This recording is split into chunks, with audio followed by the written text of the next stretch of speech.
우리가 인생을 살면서 만나는 여러 가지 두려움이 있습니다. 가장 첫 번째는 돈에 대한 두려움이 있죠. 돈이 없으면 두렵습니다. 어떻게 살지? 뭘 먹고서 살아야 되나? 이런 두려움이 있습니다. 그리고 두 번째는 실패에 대한 그런 두려움이 있습니다. 이번 일들이 잘 안 되면 어떻게 하지? 실패하면 어떻게 하나? 이 실패에 대한 두려움들이 사람들의 마음 가운데 있습니다. 그리고 세 번째는 거절에 대한 두려움도 있지요. 사람은 인정받기를 원하고 또 칭찬받고 사랑받기를 원하는 것이 사람의 욕구인데 내가 저 사람으로부터 거절당하면 어떻게 하나 이런 두려움이 사람들 안에 다 있습니다. 또 네 번째 질병에 대한 두려움도 있어요. 조금 아프면은 혹시 이거 암 아닌가? 이러다가 죽는 거 아닐까? 병에 걸리면은요 사람이 그 두려운 것입니다. 그뿐만 아니라 미래에 대한 두려움도 있습니다. 앞으로 어떻게 살아야 되나? 혹시 지진이 나면 어떻게 해야 되나? 전쟁이 터지면 어떻게 살지? 이런 미래에 대한 막연한 두려움이 사람의 마음들 가운데 있습니다. 그리고 또 하나 중요한 것은 죽음에 대한 두려움도 떨쳐버릴 수가 없지요. 아무리 돈이 많은 부자라고 할지라도 그리고 아무리 성공한 그런 사업가라고 할지라도 그리고 높은 권력을 갖고 있는 사람이라고 할지라도 이 죽음의 두려움에서 벗어날 수 없는 것이 인생인 것입니다. 오늘 본문에도 보면은 역사적인 배경이 어떤 그런 상황이냐면은 이스라엘이 지금 바벨론의 포로 생활 가운데에서 70년 생활을 하고 있는 그런 상황인데 이제 그 바벨론을 무너뜨리고 새롭게 강력한 세력이 일어서는데 이게 페르시아의 고레스 왕이에요. 이 고레스 왕에 대한 예언의 말씀들을 오늘 성경에서 이렇게 말하고 있는데요. 2절 말씀을 열어봐 주시면 누가 동방에서 한 정복자를 일으켰느냐 그가 가는 곳마다 승리한다. 이 동방에서 한 정복자가 누구냐면 바로 바벨론을 무너뜨리고 강력한 세력으로 일어선 이 페르시아, 바사, 성경에서는 페르시아를 바사라고 그렇게 번역해서 표현했죠. 이 바사의 이 고레스 왕을 가리키는 거예요. 이 고레스 왕이 바벨론을 멸망시키고 주변 나라들을 다 무너뜨려서 티끌처럼 만들고 두렵게 떨게 만든다라고 하는 거예요. 그러니까 안 그래도 바벨론에서 포로 생활하면서 지치고 절망에 빠진 이 이스라엘 백성들은 새로운 그 바사의 고레스 왕이 일어났으니 그래서 이 바사의 고레스 왕이 모든 나라들을 다치고 왕들을 다 다스리는 이런 강력한 세력을 얻고서 일어섰으니 앞으로 이제 어떻게 될 것인가 하는 것에 대한 두려움이 있을 수밖에 없었던 거예요. 그런데 이런 이스라엘 백성들에 대해서 하나님께서 뭐라고 말씀하시느냐? 두려워하지 말아라. 이렇게 말씀을 하시는 겁니다.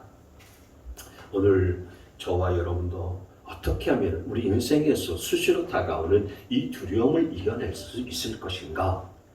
오늘 이것을 말씀을 통해서 세 가지로 함께 나눠보고자 합니다.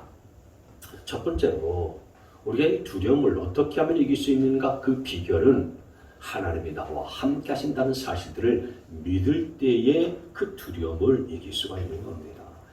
넘겨주세요. 제목을 같이 한번 읽을까요? 자, 시작. 하나님이 함께 하심을 믿어야 한다.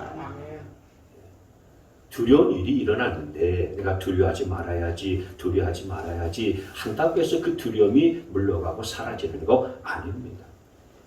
오늘 본문에 하나님께서는 본문 10절 말씀에서 이렇게 말씀하세요. 내가 너와 함께 있으니 두려워하지 말아라. 두려운 일이 지금 이스라엘 백성들 앞에 벌어졌는데 너희는 내가 너희들과 함께하고 있으니까 두려워하지 말라. 이렇게 명령하고 계시는 것입니다. 이 하나님의 명령을 여러분 잘 들을 수 있게 되어지기를 바랍니다. 성경을 보면 두려워하지 말라라고 하는 말이 366번이나 등장해요. 1년에 365일 아닙니까? 그러니까 두려워하지 말라라고는 하나님의 명령의 말씀이 366번이나 등장한다는 것은 매일마다 한 번씩 하나님이 두려워하지 마라 이렇게 명령하고 말씀을 하시는 거예요. 그리고 나서 한 번 더 366번째 더 말씀을 하시는 겁니다. 두려워하지 말라 이 명령이에요. 이 하나님의 명령을 여러분이 잘 새겨 들을 수 있게 되어지기를 바랍니다. 두려움이 올 때에 하나님이 함께 하신다는 사실들을 잊지 않게 되어지기를 바랍니다. 나와 함께 하시는 그 하나님, 그 하나님이 내게 두려워하지 말라라고 말씀하시는 거예요. 그러면 나와 함께 하시는 그분이 두려워하지 말라라고 말씀하시는데 그분은 어떤 분이십니까? 그 하나님은 그 아무런 힘이 없고 무능력하신 상태 속에서 우리에게 두려워하지 말라 이렇게 말씀하고 계신 거 아니에요. 여러분, 우리와 함께 하시는 그 하나님은 이사야서 40장 12절 말씀을 보시게 되면 세상의 바닷물을 그 손바닥으로 헤아리시고 그리고 저 높고 그리고 저 큰 하늘을 그냥 뺨으로 그렇게 재어보시고 손뺨으로 재어보시고 온 세상의 뒷글을 대로 담아보시고 온 세상의 산가운데를 저울로 달아보시고 움직이시는 그런 하나님이시다라고 말씀하고 있는 거예요. 그러니까 하나님은 이 천지 만물을 창조하셨을 뿐만 아니라 온 세상 만물을 주관하시는 전능하신 능력의 하나님이시다라고 하는 것입니다. 그 하나님이 내가 너와 함께하고 있으니 두려워하지 말라라고 말씀하신다 이거예요. 아멘. 아무런 힘이 없는 사람이 내게 와서 두려워하지 마세요. 그러면 그게 무슨 위로가 되겠습니까? 아무런 위로가 되지 않아요. 그런데 천지 만물의 주관자이시고 모든 만물을 다스리시는 무한한 능력을 갖고 계신 그 하나님이 우리에게 두려워하지 말라라고 말씀하시니까요. 이게 큰 위로가 되는 줄 믿으시기를 바랍니다. 아멘. 그 하나님이 우리와 함께 하시면은 여러분 두려워할 것이 없는 거예요. 하나님은 우리에게 두려움을 가져다 주는 모든 것들을 다 이기게 할 수 있는 힘을 갖고 계신 분이십니다. 그래서 이사야서 41장 11절 12절에 보면은 너에게 화를 낸 자들이 수치를 당하며 당황할 것이다. 너와 다투는 자들이 아무것도 아닌 자들처럼 되어서 멸망할 것이다. 12절에 네가 아무리 찾아봐도 너에게 대적하는 자들은 이제 만나지 못할 것이고 너와 싸우는 자들은 아무것도 아는 것 같이 허무한 것 같이 될 것이다. 지금 하나님께서 이스라엘 백성들에게 이같이 말씀을 하시는 거예요. 그래서 정말 이 말씀대로 이스라엘 백성들을 포로로 사로잡아 끌고 왔었던 이 바벨론이 바사의 고레스 왕에 의해서 멸망당하고요. 정말 아무것도 아닌 것처럼 되어버렸어요. 한순간에 그냥 망해버렸었던 겁니다. 그래서 역사 속에서 완전히 사라져버린 그런 나라 되어져 버린 거예요. 여러분, 이런 전능하신 하나님이 나와 함께 하신다는 사실들을 기억하게 되어지면 우리는 어떤 두려운 일을 만나도요 더 이상 두려워할 필요가 없는 줄 믿으시길 바랍니다. 여러분, 골리앗을 만난 이스라엘 백성들과 다윗을 보세요. 그들의 차이점이 뭡니까? 이스라엘 백성들은 하나님을 안 믿는 것은 아니었지만은 그러나 하나님이 그 어떤 세력보다도 크시고 강하신 분이시다. 그리고 하나님이 우리 이스라엘과 함께 하신다. 이거 사실 믿지 않았어요. 그러니 블레셋 앞에서 두려우면서 벌벌 떨 수밖에 없었던 겁니다. 근데 다윗은 어땠습니까? 다윗은 벌벌 떨지 아니하고 그 골리앗과 맞서 싸웠습니다. 골리앗 앞에서 담대하게 나아갔어요. 왜냐하면 하나님이 나와 함께 하신다는 사실들을 믿었기 때문이었어요. 그러니 여러분, 똑같은 두려운 일들을 만나도요 하나님이 나와 함께 하심을 믿는 사람이 승리하는 인생을 사는 것이고요.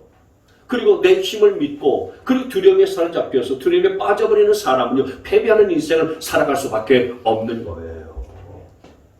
예수를 믿어도요 두려워하는 사람들이 있지 않습니까? 그건 사실은 믿는 게 아니에요. 하나님을 믿는데 하나님이 함께 하신다는 사실을 믿고 또 두려워하지 말라고 하나님께서 이렇게 명령하시면서까지 말씀하시고 계시는데 왜 두려워합니까? 그거는 하나님을 믿지 않는다는 증거고 표현이잖아요. 여러분, 어떤 어려움과 두려운 일들을 만났을지라도 하나님이 나와 함께 하신다는 사실들을 믿으시기를 바랍니다. 하나님이 나와 함께 하신다는 사실들을 믿을 때에 두려움에서 우리가 승리하고 이길 수 있는 거예요. 두려움이 사라지게 되어지는 것입니다. 여러분 밤에 어디 갈 때에 혼자 가면 무섭잖아요. 두렵지 않습니까? 제 아내도요 새벽에 이렇게 걸어올 때에 두렵다고 무섭다고 그래요. 밤길이 좀 어둡고 그러면은요 낯선 사람 만나는 게 두렵지 않습니까? 근데 혼자 밤길 가지 아니하고요 똑같은 길을 가도요 똑같이 캄캄한 그런 상황과 시간이라 할지라도요 친구와 같이 가면은 덜 무섭지 않습니까? 친구와 나와 함께 가면은요 무섭지가 않아요. 아니 친구가 아니더라도요 개 한 마리 데리고 가도요 무섭지 않습니다. 하물며 하나님께서 나와 함께 하시는데 여러분 어디 간들 무엇을 한들 우리를 두렵게 할 것이 뭐가 있겠습니까? 하나님이 나와 함께 하신다는 사실들을 믿고서요 두려움을 이겨나가시는 여러분 되시길 주님의 이름으로 축원합니다. 한번 따라서 합시다. 하나님이 나와 함께 하신다. 시작. 하나님이 나와 함께 하신다. 믿으십니까? 아멘. 하나님이 나와 함께 하신다. 시작. 하나님이 나와 함께 하신다. 여러분 확신하실 수 있게 되어지기를 바랍니다. 두려움을 이길 수 있게 되리라 믿습니다.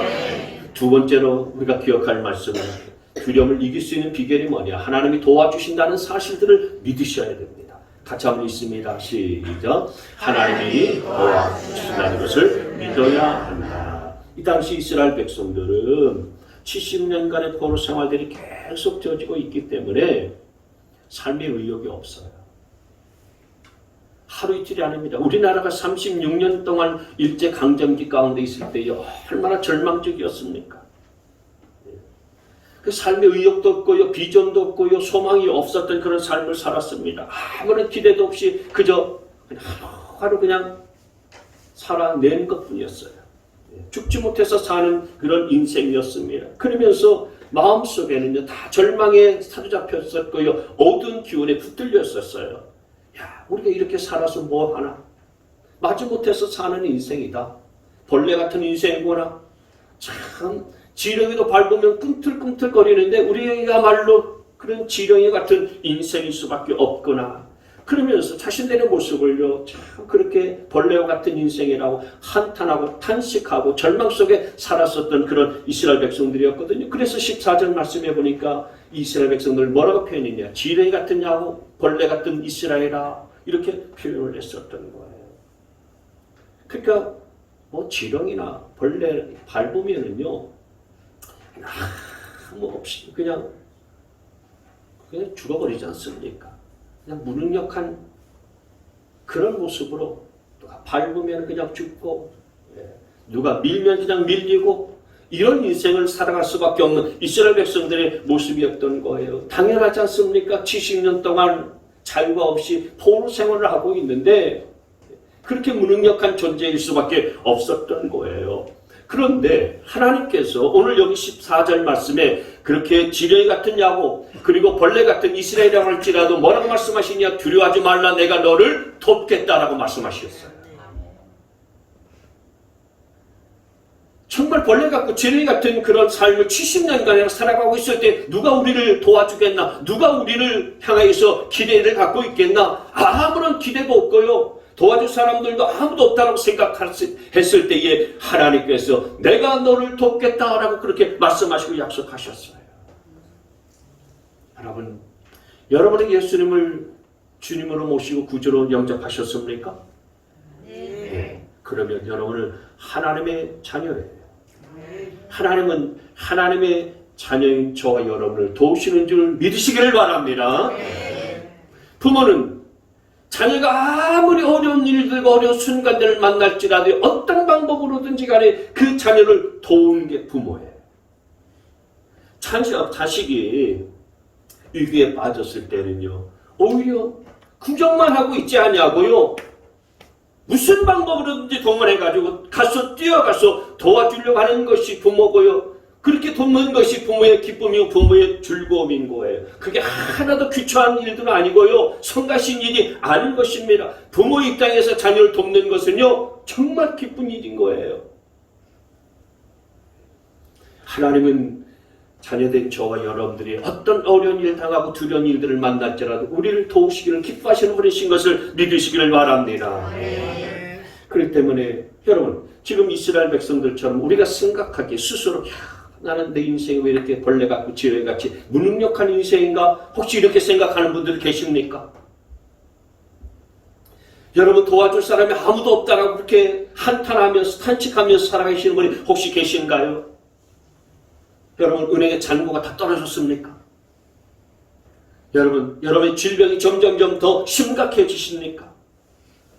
하루하루 살기가 참 덥고 왜 이렇게 힘든가? 인생 살기 참 어렵다. 여러분 이렇게 한탄하고 계시는 분 계십니까? 현실적인 대책이 아무것도 없어서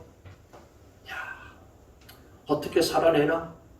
이런 두려움 가운데 빠진 분 계십니까? 빛이 점점 쌓여가십니까?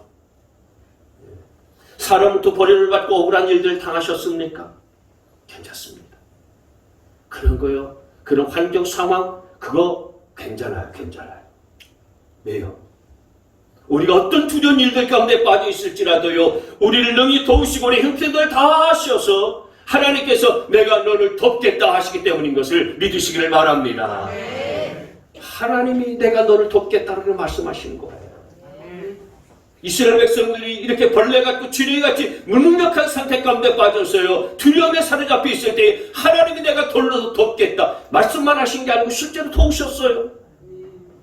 그 하나님이 저와 여러분도 돕는다는 사실을 믿으시기를 바랍니다. 여러분 그 이스라엘 백성들이 출애굽에서 홍해 앞에 섰을 때 상황을 아시죠? 출애굽에서 그 홍해 앞에 딱 섰어요.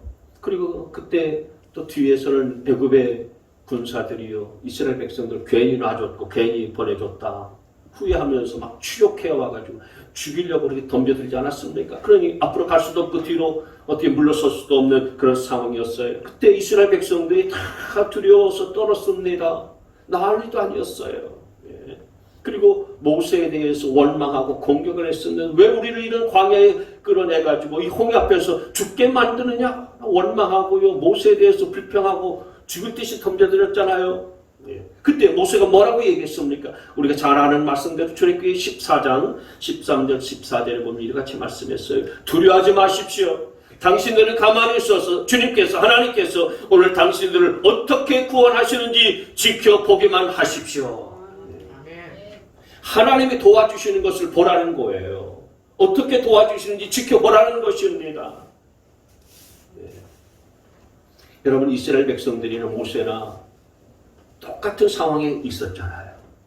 이스라엘 백성들은 지금 그 진퇴양난의 상황에 빠져 있었던 것이고요. 모세는 뭐 특별한 상황 가운데 있었던 것 아니에요. 똑같이 앞에 홍해가 놓여 있었고 뒤에 바로 군사가 따라오는 그런 추격의 위험 가운데 똑같이 놓여진 상황이었어요. 모세의 눈에 뭐 하나님이 대단하게 보였었던 거 아니었습니다. 근데 무슨 차이였을까요? 여러분 모세는 애굽에서 출애굽을 할 때에 하나님께서 10가지 재앙을 내리는 것을 봤어요. 10가지 기적을 봤습니다. 뭐 개구리, 이, 그다음에 우박, 독종, 뭐 이런 10가지 재앙들이 다 내리면서 하나님께서 애굽 땅을 치시고 바로 왕을 치시는 그 장면들을 모세가 봤어요. 이스라엘 백성들은 안 봤습니까? 이스라엘 백성들 똑같이 그 10번의 기적과 재앙이 10가지 재앙이 내리는 것도 똑같이 봤어요. 봤습니다. 그런데 똑같이 봤는데 이스라엘 백성들은 그 기적이 일어나는 장면을 그냥 구경만 했어요. 그런데 모세는 구경만 한 게 아니었어요. 모세는 직접 체험을 했다고요. 체험을 했습니다. 여러분, 그냥 구경만 한 사람은요, 그런 어렵고 두려운 상황이 다가올 때에 하나님께서 나를 도와주실 것이라는 사실들을 믿지 않아요. 그런데 모세는 구경만 한 것이 아니라 자기가 기도해야 하고 직접 기적이 일어나는 것들을 체험을 했기 때문에 앞으로도 하나님께서 어떤 두려운 일들이 생길 때에 우리 민족을 도와주실 것이다. 나를 도와주실 거라는 사실들을 확신했어요. 믿었었던 것입니다. 여러분 우리가 살아가면서 여러 가지 기적들을 보잖아요. 어떤 분이 이렇게 기도해서 나았대, 병이 나았대, 기적을 경험했대. 그런 얘기 들어요. 여러분 기적을 그냥 구경만 하면은 내 인생 속에서 내가 힘든 일들을 당할 때에 하나님이 나를 도와주셔서 그와 같은 기적을 행하실 거라는 사실들을 믿지 못해요. 모세처럼 구경만 하는 것이 아니고 직접 경험을 할 때에 내가 두렵고 힘들고 어려운 일이 있을 때 하나님은 나를 그와 같이 도와주신다. 이런 믿음과 확신 차는 삶을 살아갈 수 있게 되어지는 것입니다. 그러니 여러분 기적을 구경만 하지 마시고 여러분은 체험할 수 있게 되어지기를 바랍니다. 그럴 때에 정말 문제가 나타났을 때 하나님은 기적을 일으키시고 그리고 하나님이 도와주실 것을 믿게 되는 거예요. 여러분 모세와 이스라엘 백성들이 그 위기가 나타났을 때에 하나님이 도와주실 것을 믿느냐 안 믿느냐 바로 그 차이였었던 것입니다. 하나님께서 모세를 도우셔서 그리고 이스라엘 백성들 도와주신 거죠. 그래서 그들이 그 두려운 상황에서부터 이겨나가고 벗어날 수 있었던 것처럼 오늘 하나님이 나를 도와주실 것을 믿으시기를 바랍니다.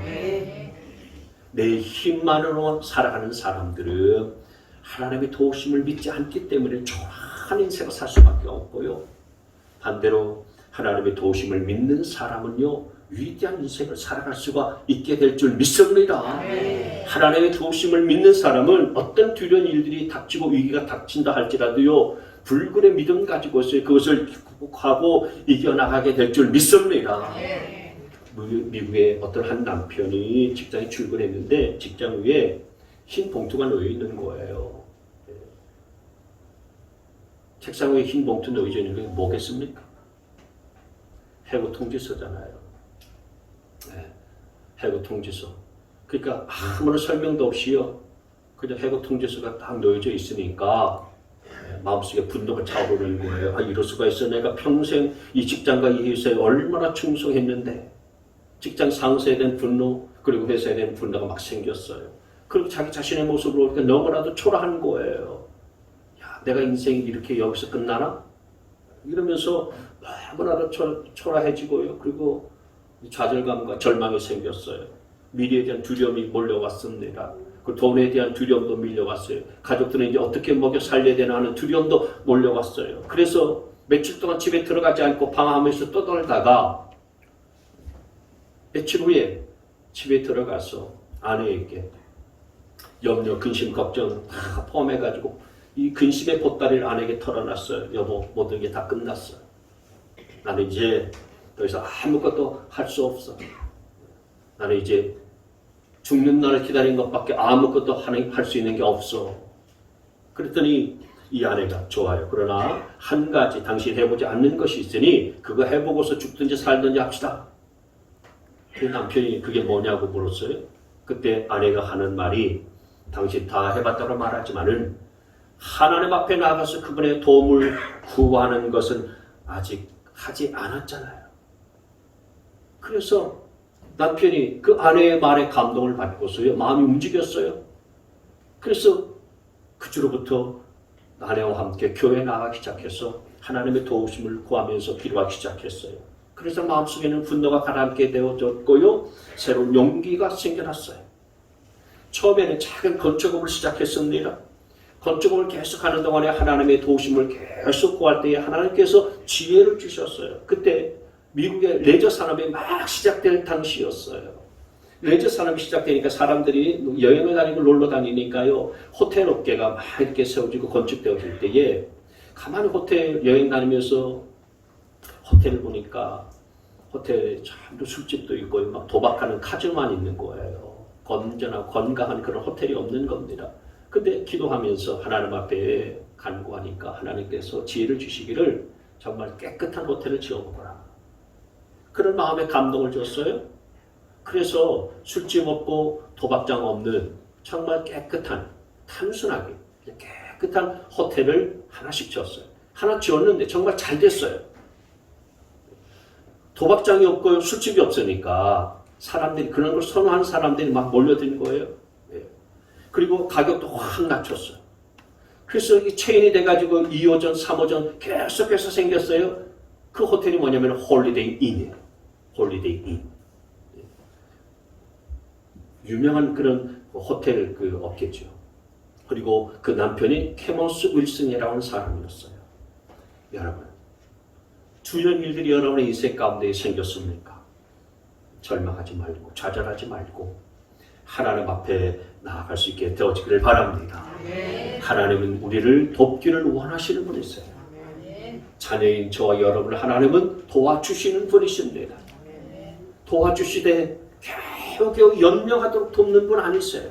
성경 말씀 에베소서 3장 20절 말씀에 보면 하나님은 우리가 하나님의 도우심을 구할 때에 더 넘기세요. 우리가 구하는 거나 우리가 생각하는 것 이상으로 더 넘치게 하시는 분이라고 말씀하고 있는 거예요.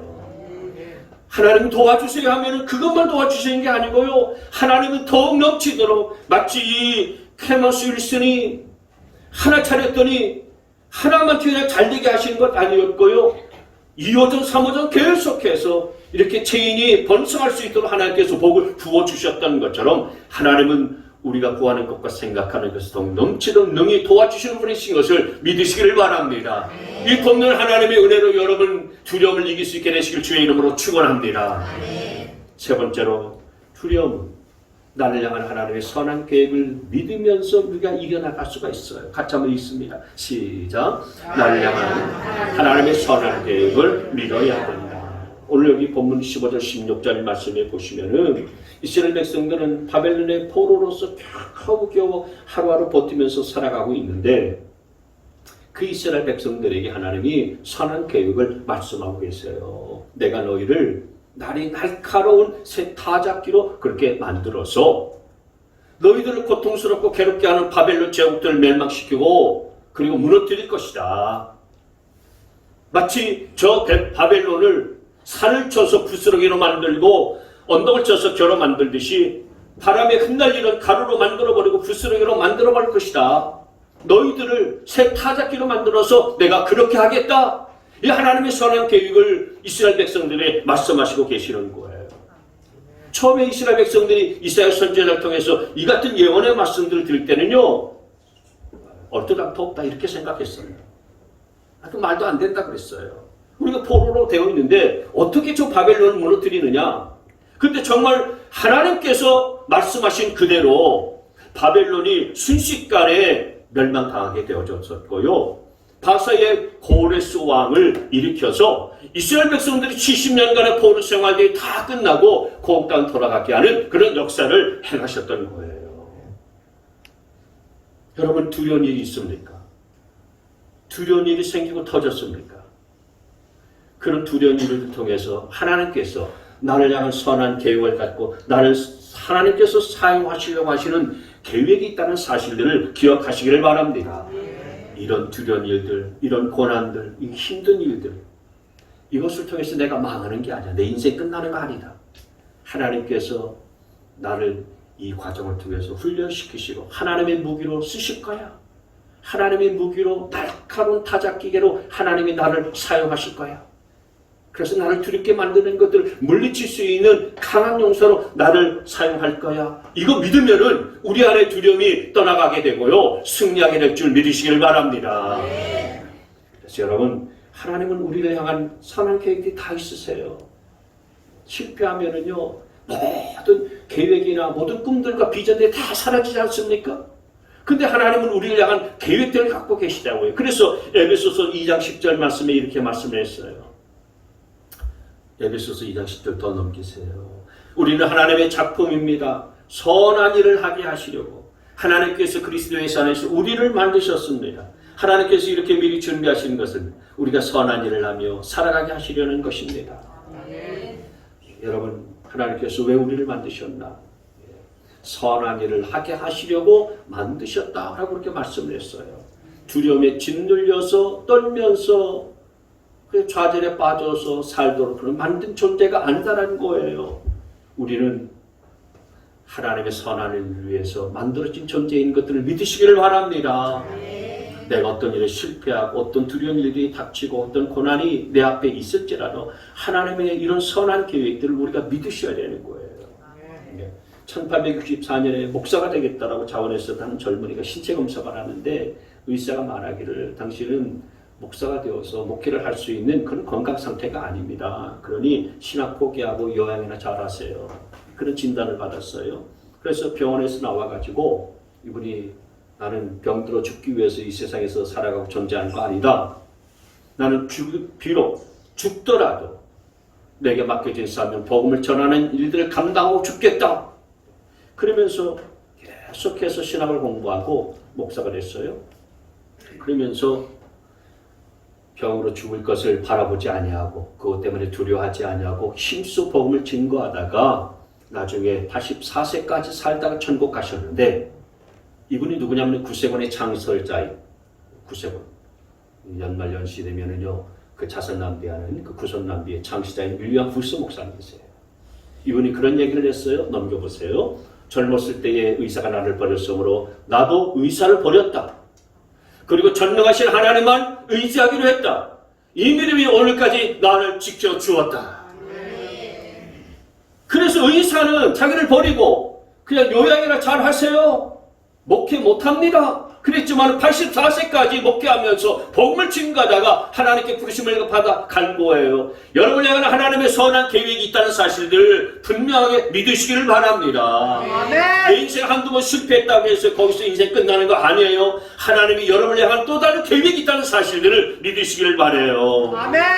그 계획을 기도하고 하나님의 말씀 속에서 찾아가세요. 그리고 나를 향한 분명한 하나님의 뜻이 있다는 사실들을 믿으시길 바랍니다.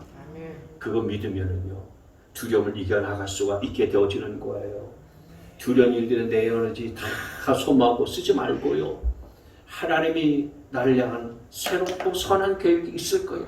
그거 발견하고 그거 찾는 데 여러분의 에너지를 쏟을 수 있게 되어지기를 바랍니다. 사단은 지금도 끊임없이 저와 여러분 가운데 두려움을 심어다 줍니다. 그래서 우리 안에 있는 가능성과 잠재력을 보지 못하게 만들어요. 너 무능한 존재야. 너 그거 해봤자 또 실패한다. 망한다. 안 된다. 해보지 않았느냐. 자꾸 그러면서 우리 안에 아무것도 할 수 없는 존재라고요. 우리를 끊임없이 넘어뜨리려고 그렇게 공격하는 것입니다. 그래서 두려움에 빠지게 만들어요. 그런 사단의 참소에 속지 않게 되어지길 바랍니다. 내 인생에 대해서 선한 계획을 갖고 계신 하나님을 믿고 하나님을 바라보실 수 있게 되어지기를 바랍니다. 그 하나님 바라보면 하나님께서 우리에게 주시는 긍정적인 소망이 생겨나는 거예요. 아, 그래, 내 인생 끝난 게 아니지? 이런 두려움 때문에 내 인생 여기서 아무것도 할 수 없는 인생으로, 벌레 같은 인생으로 인생 종치는 거 아니야. 하나님이 반드시 내 인생을 향한 선한 계획을 갖고 계신다고 말씀하셨어. 하나님이 날카로운 새 타작기 기계같이 나를 하나님께서 사용하시고 쓰실 거야. 그래서 인생의 청사진이 그려지는 거예요. 그러면 두려움도 다 떠나가게 되어지고요, 승리하는 인생으로 나아가게 되는 줄 믿습니다. 여러분, 오늘 하나님께서 끝없이 우리에게 두려움이 몰려올 때 말씀하시는 것을 다 들을 수 있게 되어지기를 바랍니다. 내가 너와 함께 한다라고 하시는 이 말씀을 믿으시길 바라요. 하나님 나와 함께 하심을 믿을 때 우리가 두려움에서 이길 수가 있게 되어지는 것입니다. 그리고 하나님이 나를 도와주신다는 사실을 믿을 때에 우리가 두려움에서 승리하게 될 것을 믿으시길 바랍니다. 또한 내 미래가 하나님의 선한 계획 아래 있다는 사실들을 믿을 때에 우리는 두려움을 이길 수 있고 승리할 수 있게 될 줄 믿습니다. 여러분 모두가 다 이 같은 믿음 갖고서 두려움의 올무에서 벗어나서 승리하는 삶을 살아갈 수 있게 되시기를 주의 이름으로 축원합니다.